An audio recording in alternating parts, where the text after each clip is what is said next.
야곱 이야기를 우리가 나누고 있습니다. 야곱 이야기가 여러분 창세기 족장사 안에서 굉장히 많은 부분을 차지하고 있어요. 그래서 굵직굵직한 그 이야기들을 좀 이렇게 정리를 좀 해야 믿음의 조상 야곱에 대해 비교적 좀 잘 이해하실 수 있으리라 이렇게 생각을 해봅니다. 그래 또 그렇게 해야 또 야곱을 통해서 일하시는 이 하나님의 거룩한 뜻도 아주 잘 발견될 수 있으리라 생각합니다. 그래서 오늘 말씀은 굵직굵직한 야곱의 스토리를 이야기를 7컷으로 한번 정리해서 여러분들께 소개해 드리겠습니다. 7컷으로 가기 전에 먼저 이 믿음의 조상들 인생이 어디에서 시작해서 어디로 끝났는지를 한번 살펴보겠습니다. 이미지 한번 보여주십시오. 그러니까 일단 아브라함의 인생은 하란에서 시작해가지고 브엘세바에서 끝났습니다. 그러니까 아브라함이 하나님을 만난 곳이 하란이었어요.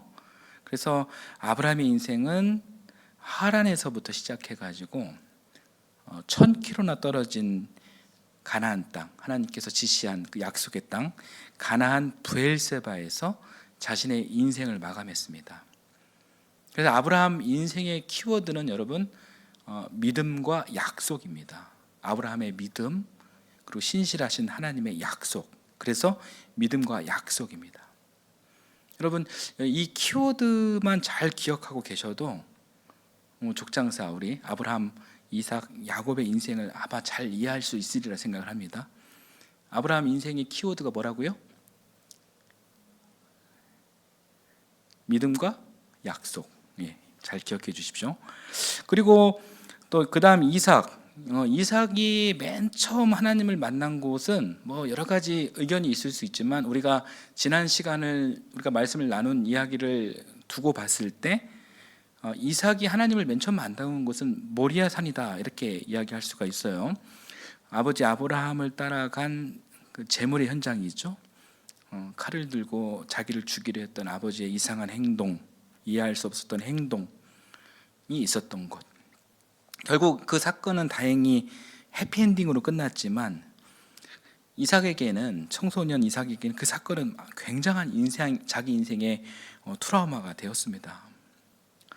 그리고 이삭 인생의 마지막 종착점은 아버지가 살았던 가나안 브엘세바였습니다.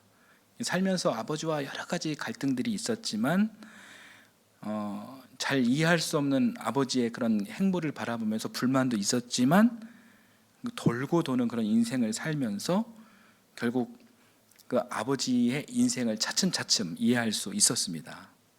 그래서 자기 인생을 마무리한 곳은 아버지가 살았던 브엘세바가 되었습니다. 거기서 또 치유도 되었습니다. 그리고 이삭 인생의 키워드는 상처와 치유라고 하면 좋을 것 같습니다. 자, 그렇다면 오늘 말씀의 주인공 이 야곱의 인생은 여러분 어디에서부터 시작하고 또 어디에서 끝이 났을까요? 그리고 이 야곱의 인생을 관통하는 키워드를 무엇이라고 정의를 하면 좋을까요? 결론은 야곱은 어디서 시작하냐면 베델에서 시작해가지고 다시 베델로 끝이 납니다. 그리고 이제 키워드는 오늘 설교 말미에서 말씀드리겠습니다. 여러분도 오늘 설교를 들으시면서 과연 우리 야곱의 인생의 키워드는 무엇일까? 한번 생각해 보시면서 오늘 설교를 들으시면 좋을 것 같습니다. 야곱은 여러분 출생 이야기에도 등장하듯이 쌍둥이 중 동생으로 태어나죠. 그런데 형 에서의 그 발꿈치를 잡고 나올 정도로 이 야곱은 굉장히 이 경쟁심이 가득하고 이기기를 갈망하고 성공을 갈망합니다. 어느 정도 성공을 갈망하냐면은 속임수를 쓰면서까지 성공을 위해 아주 억척같이 그렇게 일을 하는 사람이죠. 그래서 야곱의 이름 뜻이 두 가지가 있는데 하나는 뒷 발꿈치를 잡다이고 그리고 다른 하나는 속임수예요. 트릭이에요. 트릭. 그러니까 이 이름이 야곱의 인생을 지금 이미 예고하고 있죠. 자, 지금부터 이제 야곱의 굵직한 인생 7가지를 여러분께 소개해 드리겠습니다. 제가 방금 또 말씀드린 야곱의 이름 뜻을 기억하면서 속임수, 트릭 하면서 이 설교에 여러분 잘 따라와 주시길 바랍니다. 다음 이미지 한번 보십시오. 자, 첫 번째 이야기는 여러분 성경 앞에 있으시죠? 자, 25장 27절 이하에 있는 내용들입니다. 성경을 한번 펴시겠습니까? 성경을 펴서 자, 눈으로만 확인하겠습니다. 25장 27절 한번 눈으로 확인하시면서 제 설교를 들으시면 더 좋으실 것 같습니다. 첫 번째 이야기는 25장 27절 이하에 있는 내용들입니다.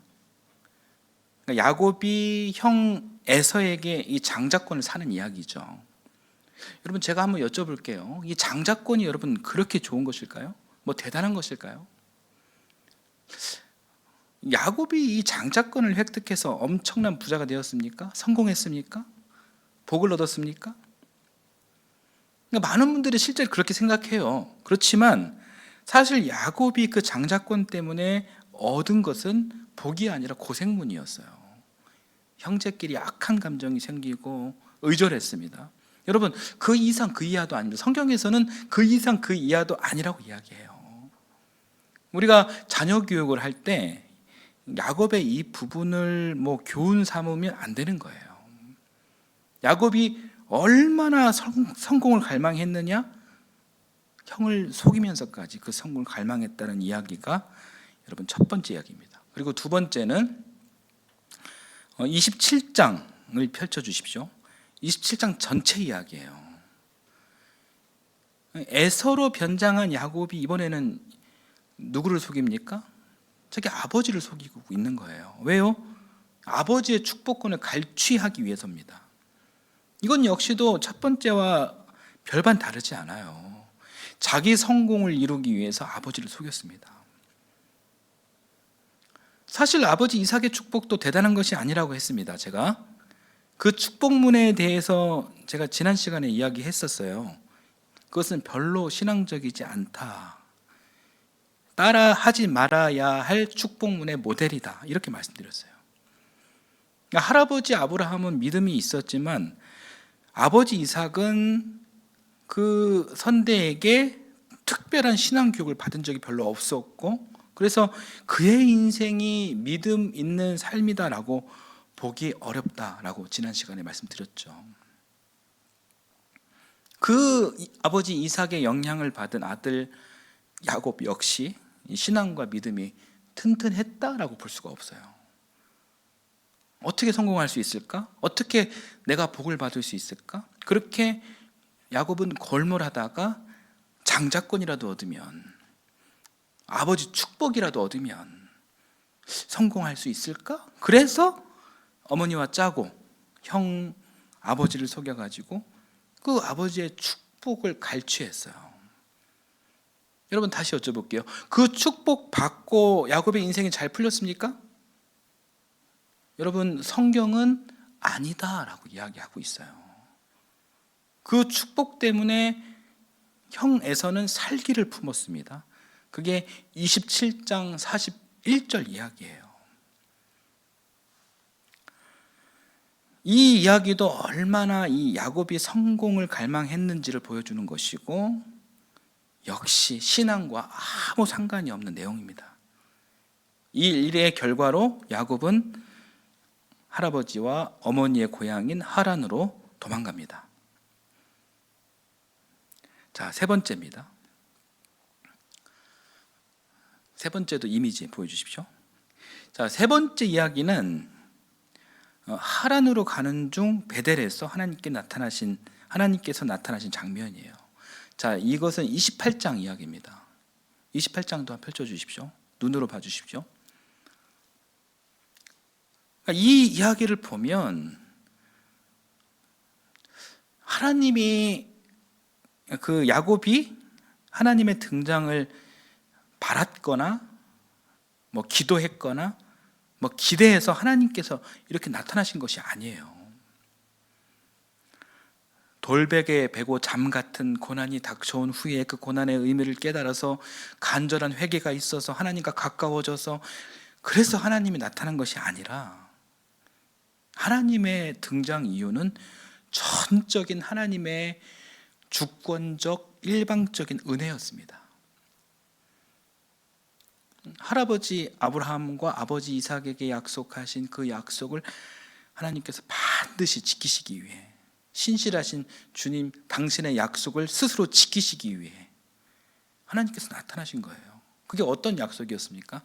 내가 너와 반드시 함께 하겠다. 하늘의 별처럼, 바닷가의 모래알처럼, 땅의 먼지처럼 그 수만큼 번성케 하시겠다 라는 이 복의 약속을 지키시기 위해 오신 거예요. 자, 그 자리에서 야곱은 어떤 반응을 보입니까?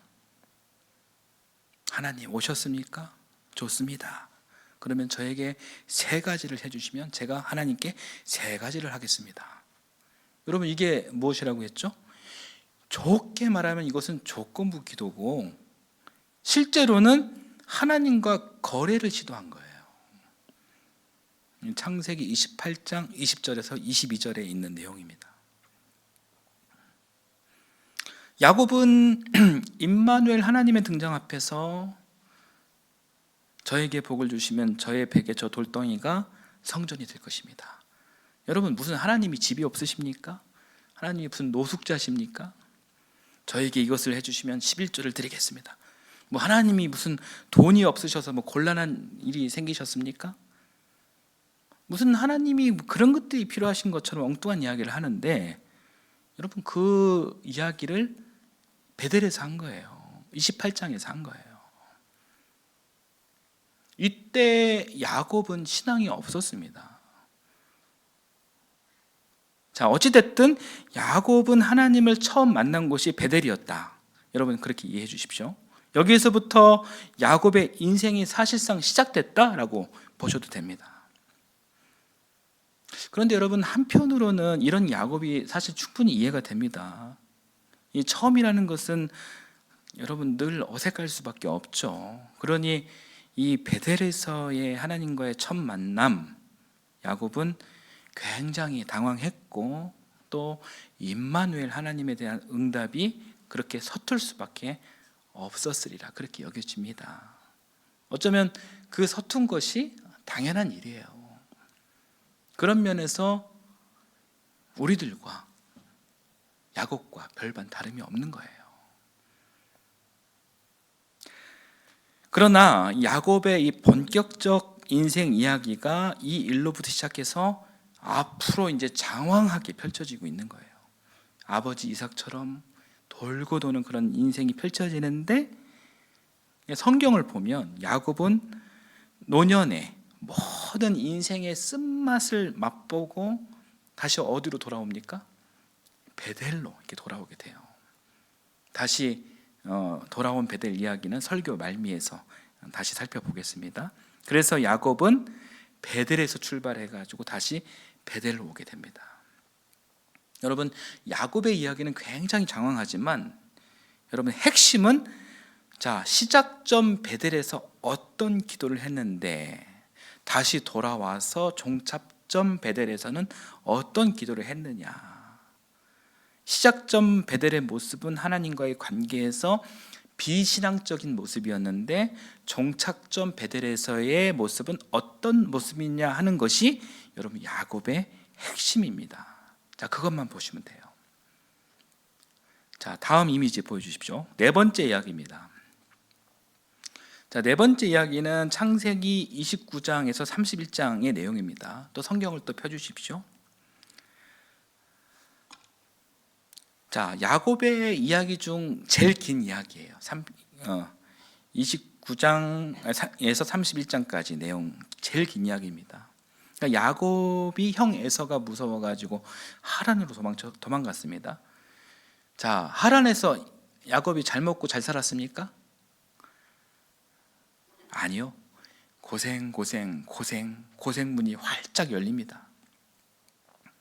삼촌 하란의 집에 도착했는데 삼촌의 딸 중에 눈에 띈 여인이 있었죠. 누굽니까? 레아인가요? 라헬인가요? 라헬이죠. 눈부시게 아름다운 여인 라헬과 야곱은 결혼하고 싶어졌습니다. 지금 여러분 이런 이야기하면 큰일 나죠? 어떻게 이게 삼촌의 딸을 탐합니까? 지금은 말이 안 되지만 옛날에는, 그때는 가능했습니다. 자, 라헬과 결혼하고 싶다고 하니 삼촌이 7년간 무보수로 일을 하라고 합니다. 그래서 7년 동안 무보수로 거의 노예 수준으로 일을 합니다. 그리고 7년이 되는 날 삼촌은 야곱에게 혼인잔치를 열어주고 포도주를 엄청 먹이죠. 그리고 신혼방에 들어와 잠을 자고 일어났는데 누가 있습니까? 라헬이 아니라 레아가 있는 거예요. 야곱은 화가 나가지고 삼촌에게 어떻게 된 거냐, 왜 라헬이 아니라 왜 레아입니까? 삼촌은 언니가 있는데 어떻게 동생부터 시집을 보내냐, 라헬을 갖고 싶으면, 아내 삼고 싶으면 7년을 더 무보수로 일해라. 이 속임수의 달인인 야곱이 이 삼촌에게 제대로 사기를 당한 거예요. 여하튼 야곱은 이 삼촌에게 그렇게 7년간 더 죽어라 이래가지고 나헬을 결국 얻습니다. 정말 이 야곱의 이 집착도 정말 대단합니다. 큰 딸 때문에 7년, 작은 딸 때문에 7년, 총 14년 동안 노동 착취를 당하고 또 이후 6년 동안 더 일을 해요. 총합 20년을 삼촌 라반 집에서 몸이 부서져라 일을 합니다. 그러나 여러분, 야곱이 어떤 사람입니까? 속임수의 달인 아닙니까? 이 야곱이 당하고만 있을 사람인가요? 자기도 삼촌에게 사기쳐가면서 이 부를 축적합니다. 대단히 많은 부를 축적합니다. 이 삼촌 라반과의 20년 인생은 서로 사기치면서 살았던 시간이다라고 해도 과언이 아닙니다. 야곱에게 이 20년이 참 힘들고 쉽지 않은 그런 시간이었으면 분명한데, 여러분, 이 고난을 통해 하나님을 만나고 믿음을 회복하고 신앙의 사람으로 성장하는 아름다운 시간이었다라고 많은 사람들이 그렇게 생각을 합니다. 그러나 사실 여러분, 그렇지 않습니다. 신앙인 야곱으로 변화된 장면은 이 장면이 아니라 여러분, 다음 장면입니다. 다음 장면 한번 봐보겠습니다. 5번째 이야기입니다. 32장, 33장을 펼쳐주십시오. 야곱이 하란을 떠나 형 에서를 만나는 과정이 있는 이야기예요. 그러니까 이 장면에서는 야곱이 진짜 두려움에 떠는 이야기가 나와요. 형이 무서웠어요. 하란에서 떠난 야곱은 이제 하란으로 갈 때는 혼자였지만 이제는 혼자가 아니죠. 레아와 라헬 두 아내가 있고 또 첩도 있고 또 자식들도 많습니다. 그러니 이 두려움이 더 짙게 드리웠나 봅니다. 이 두려움을 만난 야곱에게 놀라운 일이 벌어집니다. 지난 20년 전에 베델에서 드렸던 여러분 야곱의 조건부 기도문 기억하시죠? 그때 기도와 전혀 다른 기도를 여기서 하게 됩니다. 창세기 32장 9절, 12절, 9절에서 12절 말씀이에요. 자, 이 말씀 우리 함께 읽어보겠습니다. 야곱은 기도를 드렸다. 할아버지 아브라함을 보살펴 주신 하나님, 아버지 이삭을 보살펴 주신 하나님, 고향 친족에게로 돌아가면 은혜를 베푸시겠다고 저에게 약속하신 주님, 주님께서 주님의 종에게 베푸신 이 모든 은총과 온갖 진실을 이 종은 감히 받을 자격이 없습니다. 제가 이 요단강을 건널 때에 가진 것이고는 지팡이 하나뿐이었습니다만 이제 저는 이처럼 두 무리나 이루었습니다. 부디 제 형의 손에서, 에서의 손에서 저를 건져 주십시오.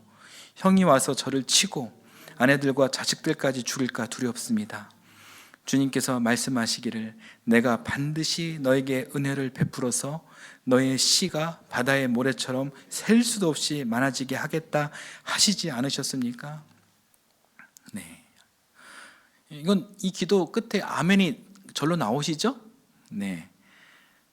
여러분, 그 베델에서의 기도와 방금 읽은 이 기도의 차이점이 느껴지십니까? 10절에서 보면 주님께서 베푸신 은총과 은혜를 이 종은 감히 받을 자격이 없습니다, 이렇게 이야기하죠. 그리고 11절에 하나님, 저는 두렵습니다. 저와 제 가족들을 건져 주십시오. 얼마나 간절합니까? 철저히 자기를 낮추고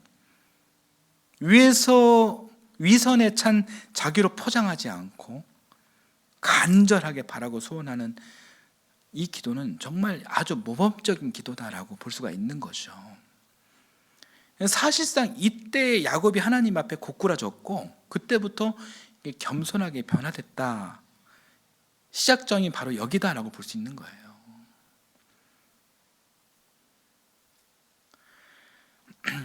이야기 흐름상 어떤 분들은 이렇게 생각할 수도 있습니다. 그러니까 야곱이 삼촌 라반의 집에서 20년이나 고생했는데 그때 이미 변화된 것 아닌가? 굉장히 일리가 있는 생각이에요. 그리고 그렇게 이야기들도 많이 들었을 것입니다. 저도 그렇게 많이 들었습니다. 그러나 좀 냉정하게 성경을 다시 봐봤을 때 저는 그 해석에 동의하기가 어려워졌습니다. 고생은 많이 했지만 그 고생이 곧장 야곱의 이 신앙 성장을 위한 영성 훈련이 되었다라고 여러분 성경에서 분명하게 증언하고 있는 대목이 없어요. 오히려 야곱은 그 시간에도 여전히 억척스럽게 자기 힘으로 버텨온 사람처럼 보입니다. 이 정도 고생 찜이야. 내가 누군데 내 능력으로 내가 견디고 헤쳐나가면 되지. 그런 결이 더 강하게 느껴집니다. 그래서 31장을 쭉 보면 하나님 앞에 진실하게 낮아진 모습보다는 여전히 자기 성공을 위해 이게 하나님을 이렇게 끌어다 쓰는 모습이 더 많아 보입니다. 여러분도 한번 오늘 그 예배 이후에 한번 31장을 한번 쭉 한번 읽어보시기 바랍니다. 한 장면만 우리 같이 한번 읽어볼게요. 31장 9절에서 13절까지 말씀입니다. 이 부분을 함께 읽어보겠습니다. 하나님은 이렇게 장인어른의 가축대를 빼앗아서 나에게 주셨소. 가축대가 새끼를 뵐 때에 한 번은 내가 이런 꿈을 꾸었소. 내가 눈을 크게 뜨고 보니 암컷들과 교미하는 염소들도 줄무늬 있는 것이나 점이 있는 것이거나 얼룩진 것들이었소. 그 꿈에서 하나님의 천사가 야곱아 하고 부르시기에 여기 있습니다 하고 대답을 하니 그 천사의 말이 암염소와 교미하는 순염소가 모두 줄무늬 있는 것들이거나 점이 있는 것들이거나 얼룩진 것들이니 고개를 들고 똑바로 보아라. 라반이 이제까지 너에게 어떻게 하였는지 내가 다 보았다. 나는 베델의 하나님이다. 내가 거기에서 기둥에 기름을 붓고 거기에서 나에게 맹세하였다. 이제 너는 곧 이 땅을 떠나서 내가 태어난 땅으로 돌아가거라 하고 말씀하셨소. 여러분, 이 이야기의 배경은 그 야곱이 라반과 헤어지려고 작정하고 나서 이 라반과 약속을 하는 장면이에요. 야곱이 하란을 그냥 떠날 수가 없으니 어떤 일을 벌이는 거죠. 여러분, 염소들은 보통 무슨 색이에요? 검정색이잖아요. 근데 가끔 이 한두 마리 줄무늬가 있거나 점배기가 나와요. 돌연변이죠. 그러니까 야곱은 자기가 열심히 노동을 할 테니 그 대가로 염소 새끼들이 줄무늬나 점배기가 나오면은 그 소유는 자신의 것임을 인정해 달라는 거거든요. 근데 그런 경우는 거의 없겠죠. 없으니까 라반도 그 조건을 수용했었습니다. 그런데 놀랍게도 그 약속 이후 이 점배기와 줄무늬 새끼들이 막 줄줄이 태어났다는 거예요. 많은 사람들이 이 장면을 어떻게 봅니까? 하나님의 은혜다, 이렇게 읽습니다. 하나님께서 야곱을 복 주셔서 그렇게 되었다 이해합니다.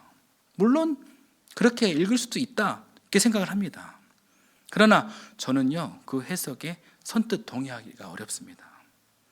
하나님께서 야곱에게 복을 주시고 재물을 주시려면 얼마든지 하나님의 당신의 전능하신 방식으로 얼마든지 충분히 주실 수 있는 분이세요.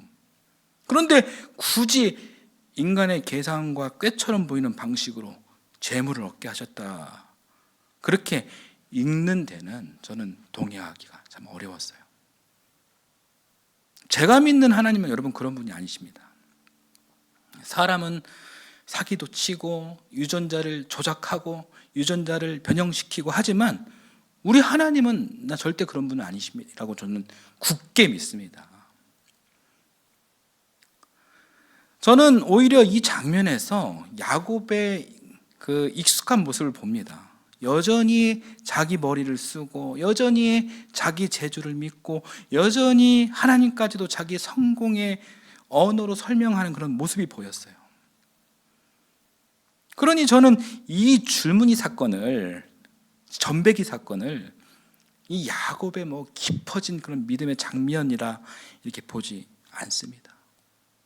오히려 아직도 자기 방식이 강하게 살아있는 그 장면을 봅니다. 다시 말해 지금은 야곱이 하나님 앞에 충분히 무너졌다라기보다는 아직은 하나님을 자기 인생의 계산 속으로 끌어다 쓰는 자기 꾀에 능숙한 사람의 모습에 더 가깝다는 거예요. 물론 그렇다고 해서 하나님께서 야곱을 버리셨다는 뜻이 아닙니다. 그건 아닙니다. 하나님은 여전히 그럼에도 이 야곱을 붙들고 계십니다. 라반이 야곱에게 어떻게 했는지를 하나님은 다 보고 계셨고, 그래서 마침내 야곱을 그 땅에서 나오게 하셨습니다.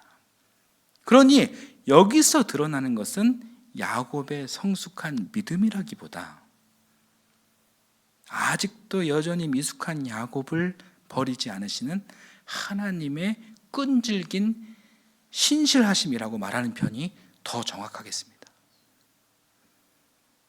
그래서 저는 창세기 31장을 야곱의 믿음이 성숙해진 장면으로 보지 않아요.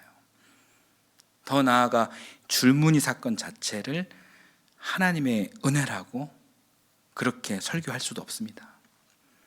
저는 오히려 이 야곱의 진실된 믿음과 변화가 또렷하게 드러나는 장면은 그 다음이라고 생각합니다. 형 에서를 만나기 바로 직전입니다. 더 이상 자기 꾀로 어떻게 할 수 없는 그 한계 지점을 만나고 말로 형용할 수 없는 두려움이 밀려왔을 때입니다. 400명이 넘는 에서의 무리가 온다라는 말을 들었을 때, 죽음이 임박했다라고 생각했을 때, 그때 처음으로 하나님 앞에 무너집니다. 그리고 고백합니다. 하나님, 저는 두렵습니다. 하나님, 살려주십시오. 저와 제 가족을 살려주십시오. 저는 이 장면이야말로 야곱이 처음으로 진짜 믿는 사람처럼 하나님 앞에 선 자리다라고 생각합니다. 여러분 29장부터 33장까지 한번 정독을 한번 해보십시오. 다음 이미지 한번 보십시오. 자, 6번째 이야기입니다. 이 장면은 34장 이야기예요. 세겜성에 잘 정착한 야곱에게 불행한 일이 생깁니다. 딸 디나가 도시에 나갔다가 나쁜 놈들에게 강간을 당하는 장면이에요. 당시 이 도성이란 이렇게 폭력이 만연한 곳이었어요. 자기끼리 친하고 여자나 약한 사람들에게 상당히 폭력적인 곳이 도시였습니다. 아브라함도 도시에서 사라를 빼앗긴 적이 있고 이삭도 도시에서 리브가를 빼앗겼습니다. 또 창세기 19장에서는 아브라함의 조카 롯도 소돔성 도시 사람들에게 폭력을 당했다고 나오고 있죠. 딸 디나는 도시에 와가지고 성에 놀러 간 것 뿐인데 이때를 기다렸듯이 이 도성 남자들은 디나에게 그렇게 몹쓸 짓을 해버린 거죠. 이 사건을 알게 된 야곱의 아들들은 아버지에게 배운 속임수를 써서 세겜의 모든 남자들이 할례를 받도록 이를 꾸며요.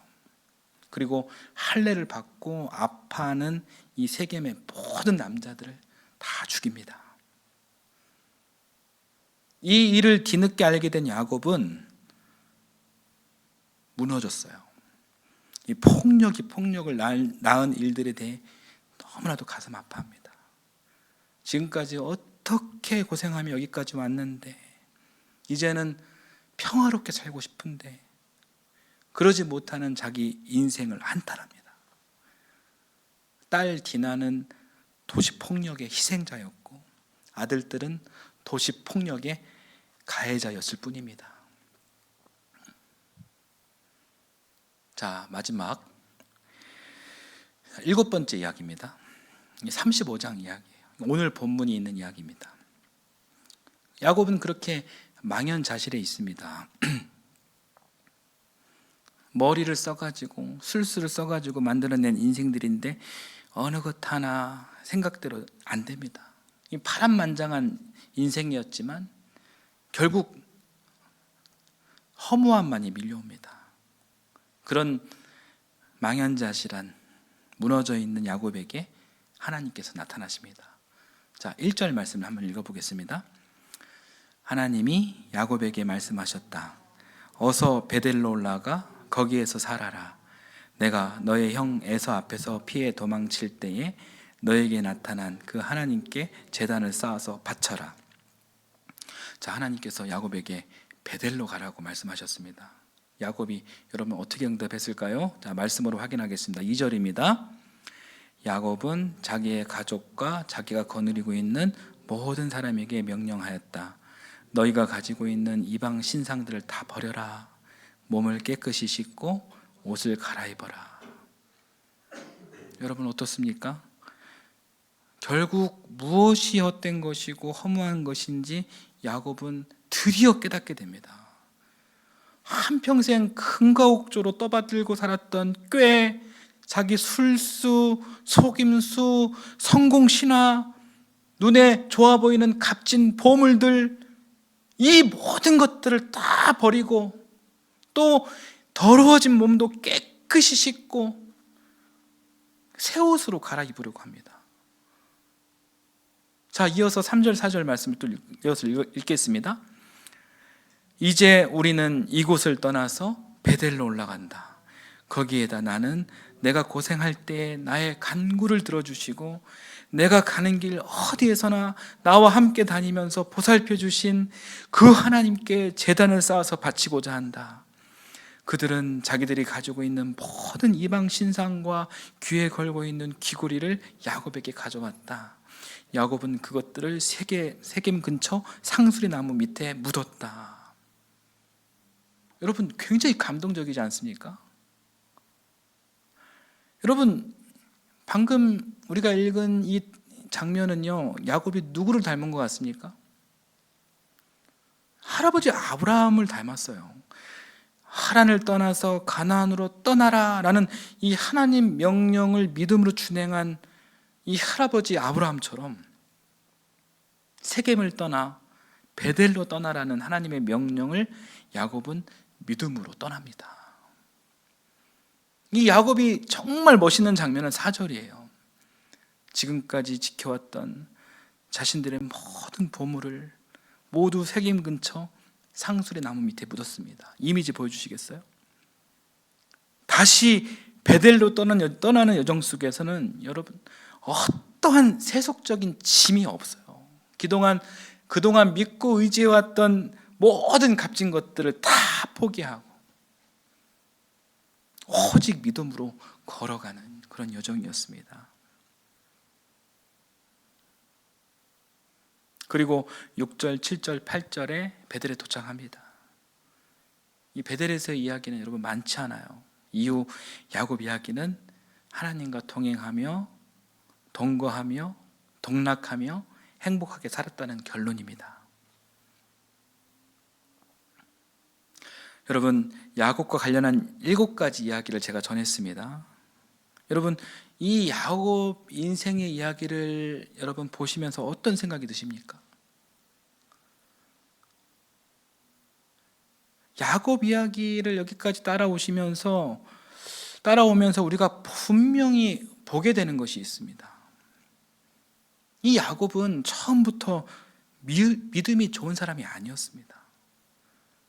계산도 많았고 욕심도 많았고 자기 방법을 쉽게 내려놓지도 못했습니다.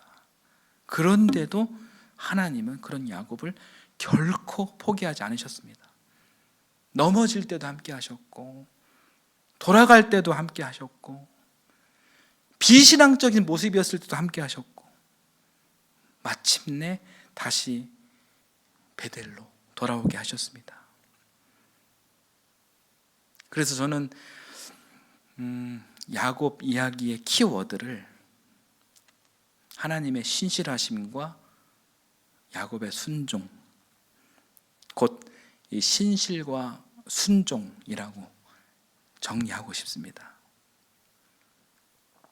하나님은 한결같이 신실하셨고 야곱은 마침내 그 하나님 앞에 순종하는 자리로 나아갔습니다. 사랑하는 여러분, 오늘 이 말씀이 오늘 우리에게도 같은 은혜가 되기를 기원합니다. 우리가 완전해가지고 하나님께 붙들린 것이 절대로 아닙니다.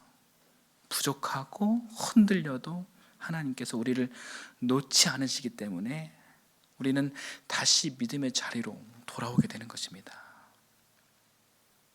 그러니 오늘도 여러분 하나님의 신실하심을 믿고 순종의 길을 걸어가시기를 바랍니다. 그 신실하신 하나님께서 여러분 모두를 끝까지 붙들어 주시고 다시 하나님만 붙드는 자리로, 순종의 자리로 인도해 주실 줄 믿습니다. 아멘. 오늘 함께 찬송하겠습니다.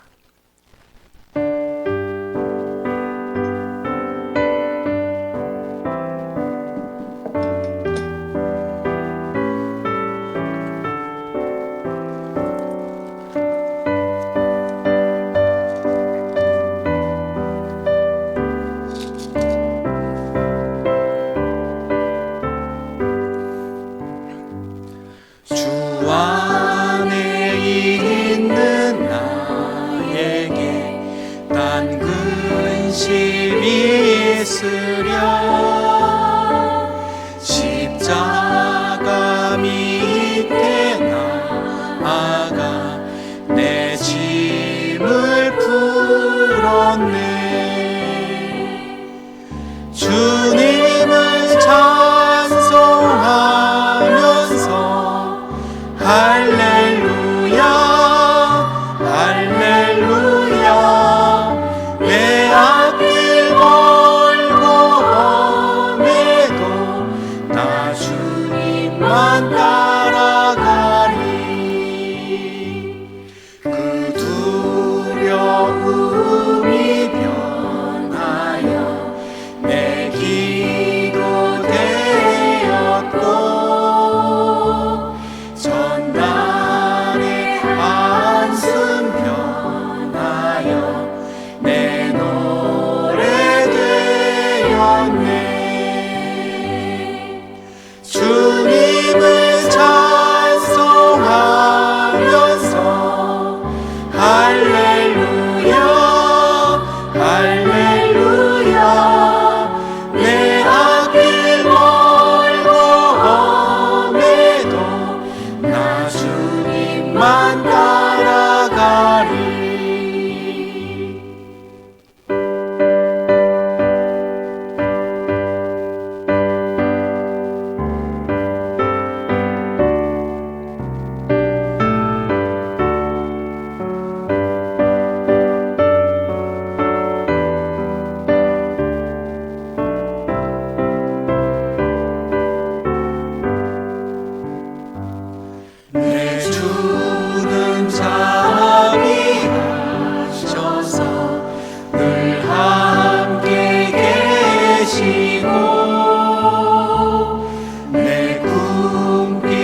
사랑과 신실하심의 하나님, 우리 안에도 야곱처럼 자기 방법을 더 붙들고 싶어하는 마음이 있습니다. 내 생각이 앞서고 내 계산이 앞서고 내 뜻을 이루려는 욕심이 앞설 때가 많습니다. 우리의 어리석음과 완고함을 주여 용서하여 주옵소서. 우리가 내 재주를 의지하지 않게 하시고 내 손에 쥔 것을 신뢰하지 않게 하시고 오직 살아계신 하나님의 신실하심만 붙들게 하옵소서.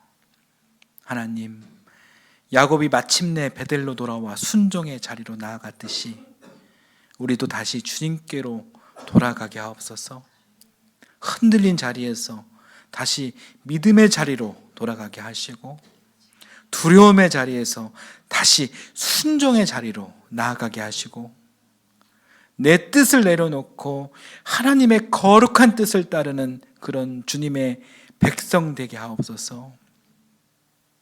사순절을 지나는 이때에 우리 마음을 더욱 낮추어 주시고 십자가 앞에서 우리 자신을 정직하게 돌아보게 하시며 끝까지 신실하신 주님만 바라보게 하옵소서.